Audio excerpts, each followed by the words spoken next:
Alright, hey guys, this is Cody Parsons. This video is going to be of what's in my bag. As you can see, I've been working on my form a little bit with my PA2s and PA3s in the 300 series.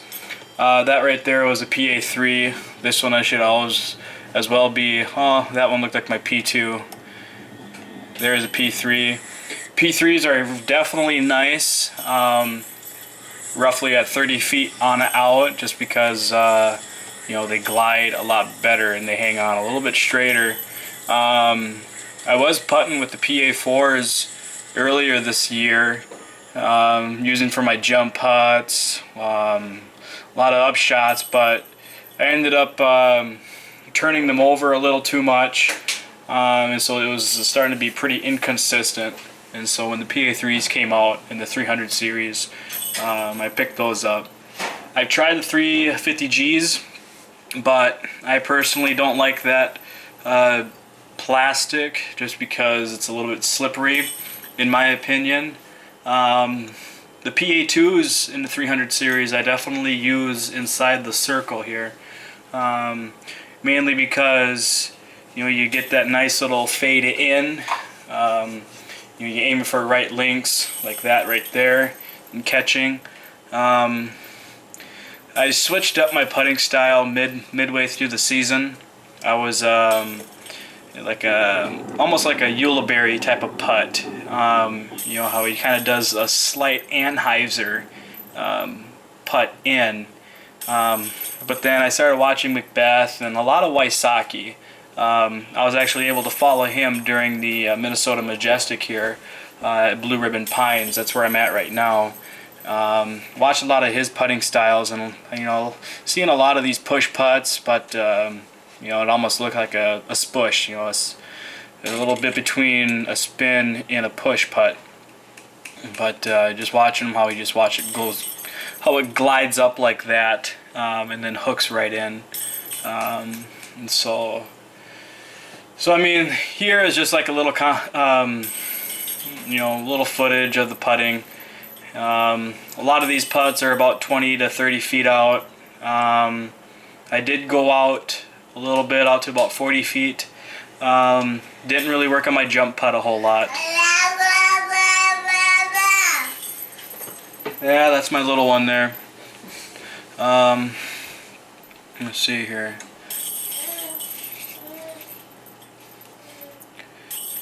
As you can see, I still do a little bit of a spin there. There I moved back out to about 30 feet, trying to get a little bit more height. Clipped the camera there. Brought it down. So I mean, it's a slight adjusting there. I know over the winter here I got a lot of work to do. It's just a lot of inconsistency. Here I was working on my turbo putts. As you can see on the back basket way on the right side, I had my buddy Tim over there almost aced hole 1 over at BRP there. It was pretty cool.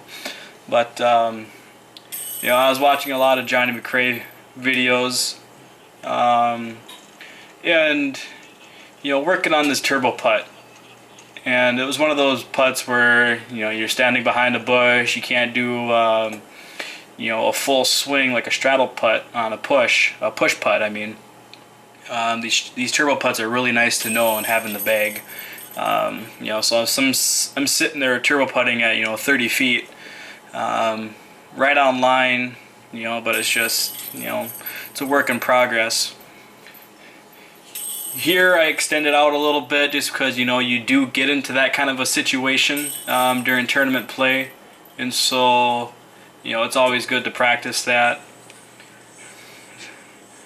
Here I moved out to about 125 feet. I figured I'd work on my approach shots. There was a PA1. This is the PA2. That's the 400G plastic. Here I slow mode my PA4 in the 400G. I love the P4s, especially in the 400G.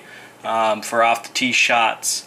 Later on in the video here, you'll see me go to the driving range hole and throwing all these putters. You know, it's those PA4s or a beat-in PA1 are definitely nice for technical shots in the woods. Just a nice little flick, and it's going to hold on any line you put it on. I noticed that Wysocki was flicking or throwing the PA1 quite a bit. You know, his was beat in a little bit more, and so his was able to go on any line you put it on. Here I was just kind of emptying the bag, going from the putters to my mids. Right here is an M4. It's a Proto M4, the mac and cheese plastic, and I personally love those. Those are my favorite M4s. Here I picked up a 750 M4. It seems like it's a little bit more stable than the Proto, but you know, they're definitely nice. If you give it a nice wrist snap, I mean, obviously they're going to turn over. That was my M3. This is my M1. Both of these are in the Proto plastic. I haven't picked up any yet in the you know, like the new G plastic.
Alright, here is hole 1 out at BRP.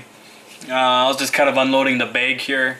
The basket itself, I believe, is, gosh, I want to say it's close to, you know, around 300, maybe 3 1/4 at most. It's definitely an aceable hole.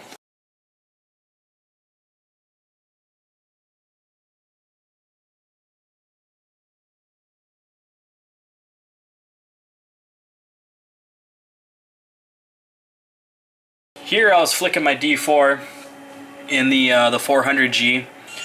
I love the D4s just because it's one of those discs that you could put on any line. Believe it or not, that was actually one of my D1s. That was my D1 in the 400G. I picked that up as soon as they released in the 400G plastic, and so I mean that's like a really gummy destroyer, you know, something that's really beat in. That was my F5. I rolled my wrist over a little bit, so obviously it flipped up. It kept turning. That was my F3. Those are in the protoplastics. There's my P4. Give it quite a bit. watch it turn over. There's my P1. Try to get on it a little bit, but as you can see, it panned up and just held. That's my Popeye disc, which is my X1 in the 750. I had that as soon as they released the X1, so mine's pretty well beat in. Later on in the video, you'll see me driving that X1 to close to maybe about 350-ish, maybe 375.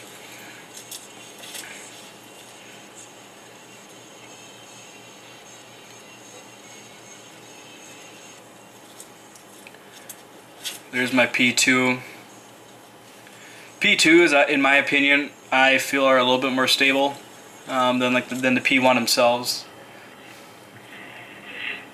That's a D1 Air. It's just a nice little, I mean, it's an effortless disc. I love it, mainly because I do a lot of standstills. Alright, here's my P4 in the 400G on the driving range hole. You get a nice hyzer, and she carried quite a bit. She ended up hitting over just right at 300. The total foot of the hole itself is 750. Here's my PA2 in the protoplastic. I went out a little wider, tried to go a little bit more hyzer, but you can see it worked back, and it just creeped right at the 300 mark. Here's my PA1 in the proto. Had this disc when they released. Yeah, you see how beat in that is. It just held that almost like a P4 in a way. So I mean, my putters, I reached max distance at 300. Here's the Mac and Cheese M4 in the protoplastic. Got a nice hyzer. It turned up a little bit, and then it works back. That hit about 330-ish. Yeah, the 750 and the M4. Here, when I released, I rolled over, and it just kept turning. I didn't give it a chance to work back at all, nor not enough height. My M3 protoplastic, that's a true M3. It's not the mix between the M3 and the M2.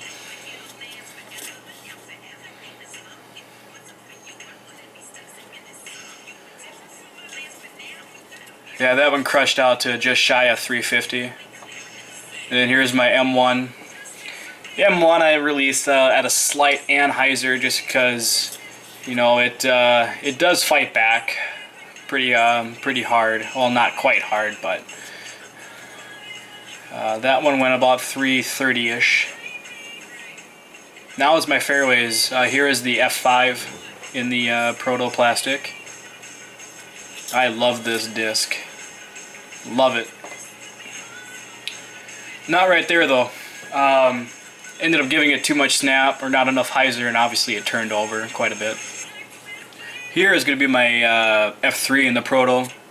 As you notice, all these dyes on these discs, I did the shaving cream dyes.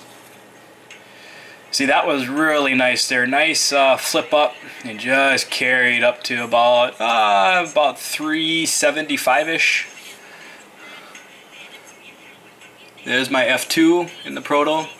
I picked up an F1 last winter, but I had no use for it.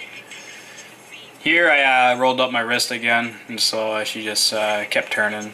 Didn't give it a chance. Here's the H1 with the King of the North stamp on them. I didn't think I was ever going to use this disc, but after I picked it up and used it, it's a great disc in my bag.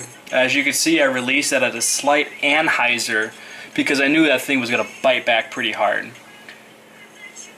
Now we're moving up to drivers. This is my D4 in the 400G. Nice hyzer flip. Did a full flight. If I would have gave that thing some more air, I would have got over the crick, but I ended up getting right to the edge. So it was about 410-ish, 415. Here's my first run, D3. This thing is quite flippy. Even though I let it go out of hyzer, I gave it a lot of height, but it did a cut roll. And it cut rolled at about, close to about 350. Maybe just shy of 400. My D2, first run. I wish I picked up more of these discs because I absolutely love them.